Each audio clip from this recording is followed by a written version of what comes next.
We begin the conversation this morning in the Gold Coast. Ghana's Public Utilities Regulatory Commission, PURC, has announced an increment in tariffs for electricity and natural gas by 18.36%. According to the Commission, the move is to avert power outages, otherwise known as dumsor, which could harm individuals and businesses in the West African country. It also stated that the review was to maintain the real value of the cost of supply of utility services.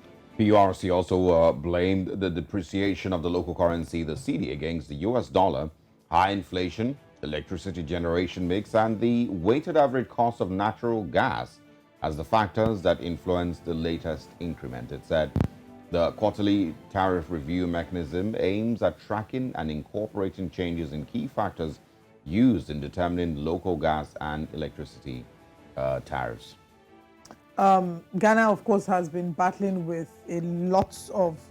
They've been grappling with inflation. They've been grappling with debt and a depreciating currency that's pushed them to the brink of, several economic challenges. We also know that Ghana has, of course, applied to the International Monetary Fund, hoping to get the loans, the first tranche being to the tune of $3 billion.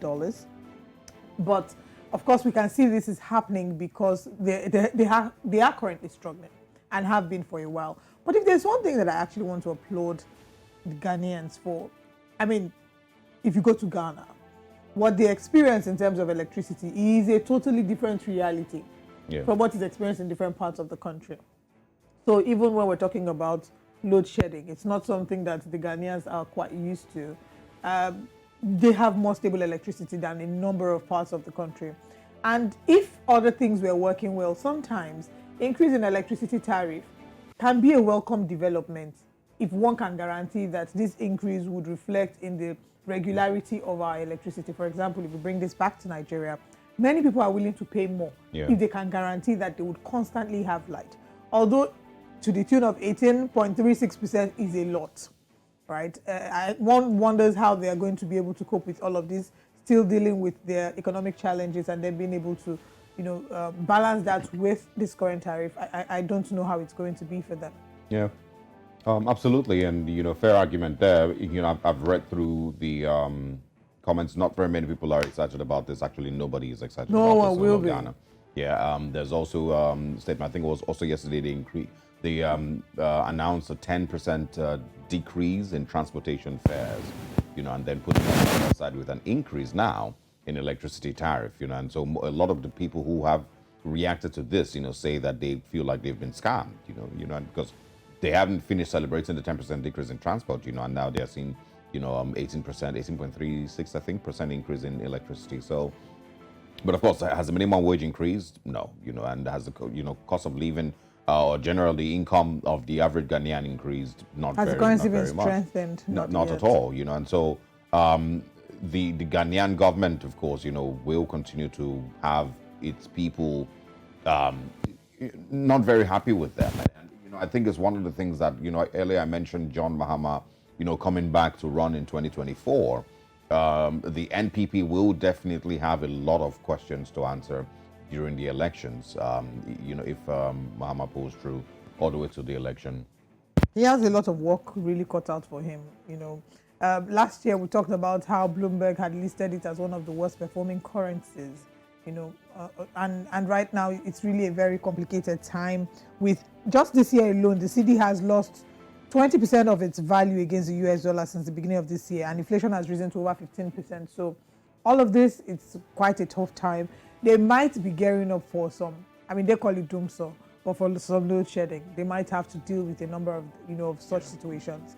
But we do wish the people of Ghana well, and we hope that everyone starts to brace up and that the government of Ghana starts to see, I'm sure that they already see, but starts to put in the work to ensure that they make life bearable for the people of Ghana. Absolutely.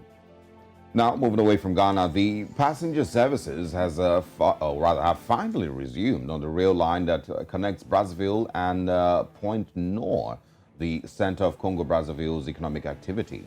Residents saying it is a significant development for the transportation sector in the region, as it will improve a much-needed boost and, of course, bring a much-needed boost to the economy and, of course, also bring convenience to the commuters. Nii Omoni completes this story. The Congo Ocean Railway was built to provide an affordable means of transportation for low-income earners and civil servants. However, the line was closed in 2016 due to the destruction of bridges in the southern Pool region during clashes between security forces and ex-ninja fighters. After a 7-year hiatus, passenger service has finally resumed on the main line connecting Pointe-Noire and Brazzaville. I am at the central station of Brazzaville because I am waiting for a connecting train to go to the locality of Kibwende in the Pool region to give training to local communities there. I am happy that the train is back to this region of Pool. Since April 27, one train per week has been connecting Congo's two largest cities. Although freight traffic was reopened by authorities in November 2018, passengers had to wait an additional 5 years. The 510-kilometer-long journeys take 16 hours, and passengers have expressed mixed feelings about the service. We left Pointe-Noire yesterday at 4 p.m. Given the state of the railway line, the train ran slowly until we arrived here in Brazzaville. Inside the train, frankly, the toilets leave a lot to be desired.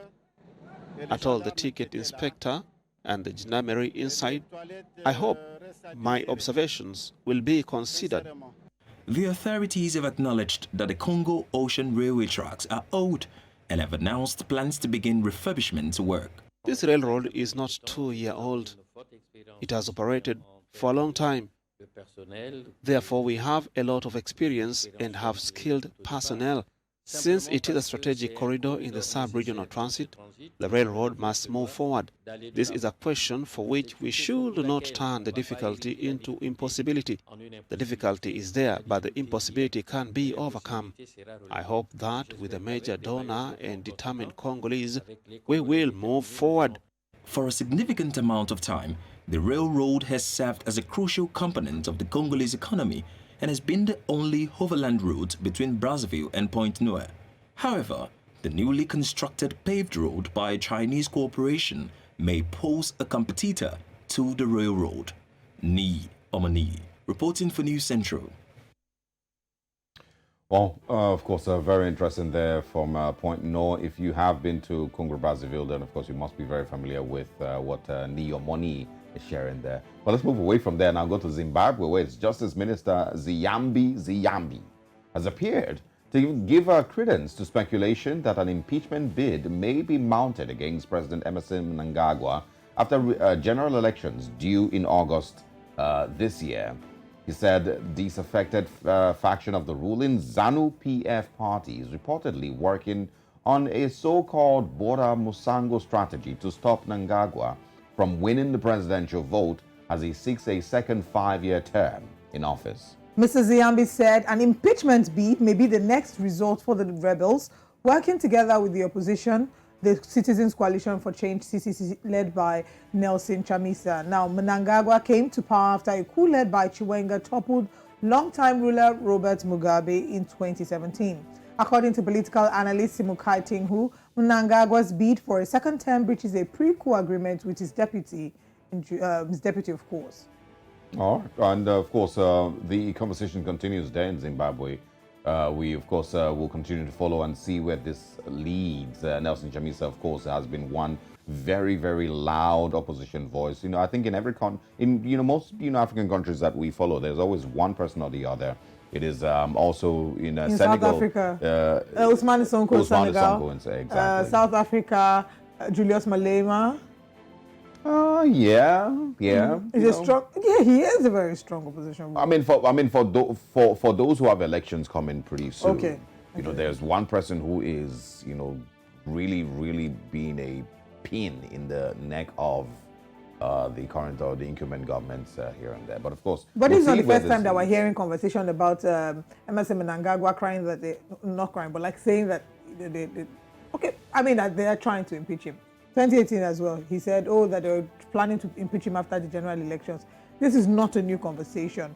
If you can clearly see that your report card reveals that you have done the work that needs to be done, that your people are satisfied by your government, by the life that you offer them, there'd be more peace for you in that sense. You won't be worried and panicky as much as possible.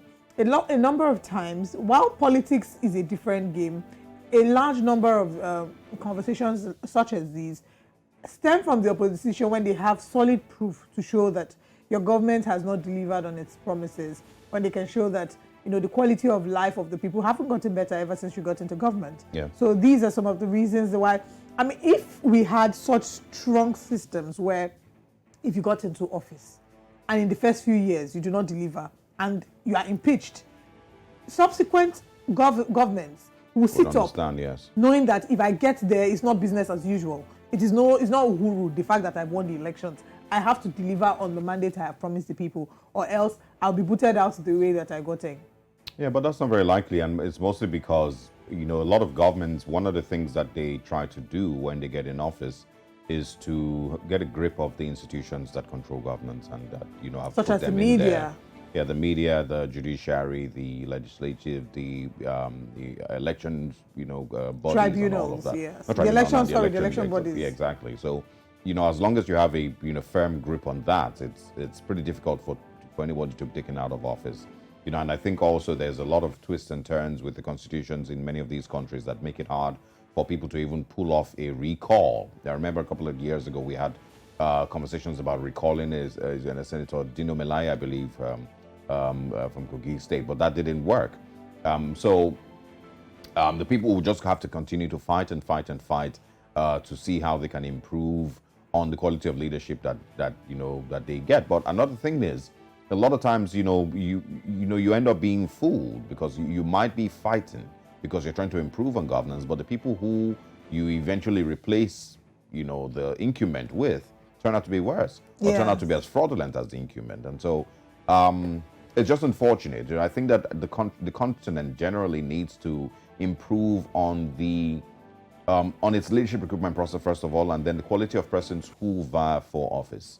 Those are things that need to be, also improved upon. And we need to figure out ways as a people, with which we can read criminals and con men, off taking over political office.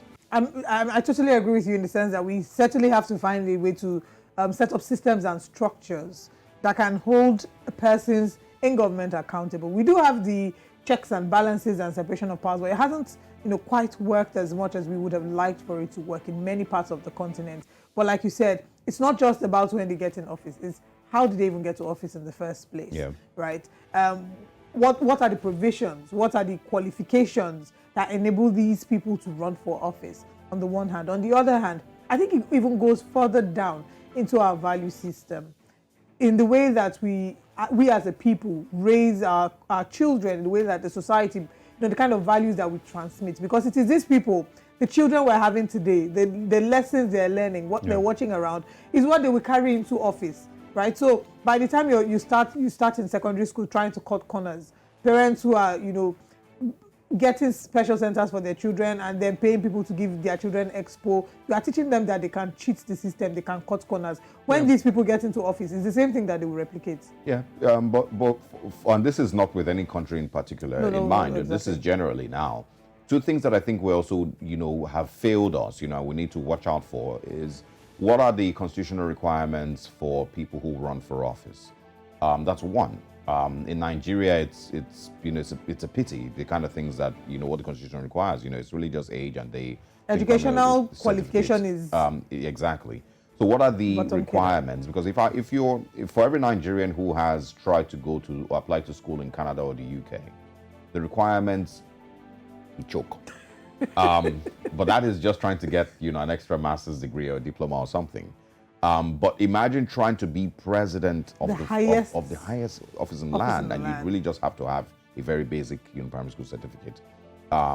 So these are things that we need to check. But at the same time, I think that the people across the continent need to also give themselves more value, because it makes no sense that you are properly schooled, you've gone to school, you're learned, you are educated, and then you are supporting candidates who do not have 10% of the educational qualifications that you have. Neither do they have 10% of the the mental capacity that you have. Although some people, It doesn't make sense. to play devil's advocate, some people will argue that educational qualification might not be a strong factor in determining how good a leader it you may are. not be, but it is a step. It is one step in.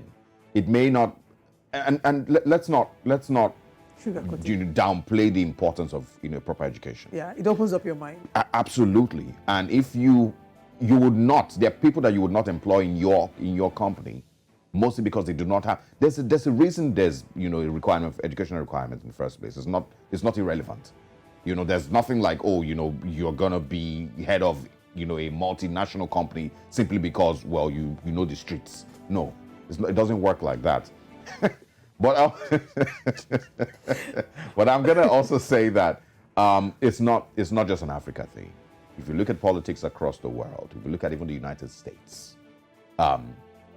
they also need to up their own standards with regards to the quality of people that they let into office. It's facts. So we must go back and review our job description. Absolutely. The that we're putting out. Absolutely. Okay. And I would repeatedly say that in the last couple of years, I've seen that quality, and this is cutting Africa some slack now. The quality of people, yes, the media might tell you different, but the quality of persons that we see holding offices, even in the West, has dropped so badly. It's even embarrassing that, at this point, I don't think that the African continent can feel bad about the quality But of the leaders. the kind of leaders that the people have are a reflection of the kind of people. The way they say that the people get the leaders that they are. So I think if you're saying that the quality of leadership is dropping, around the world, that means the quality of people, the quality of investment they're putting into themselves. It might be that. That's so I don't think that the people themselves are. I think that the institutions, the systems with which leaders are recruited across the world, I think that those institutions have been strangled and they've been taken advantage. They take control of by other institutions that you're not aware of. Like in the US, they say that people voting Democrat or voting Republican, are really just fooling themselves because it is the same structures that control these same people. They really just decide who's going to go next and who we're going to support next. And so those institutions that put people in office have been taken over, and this is across the West and across Africa. It's not just in Africa.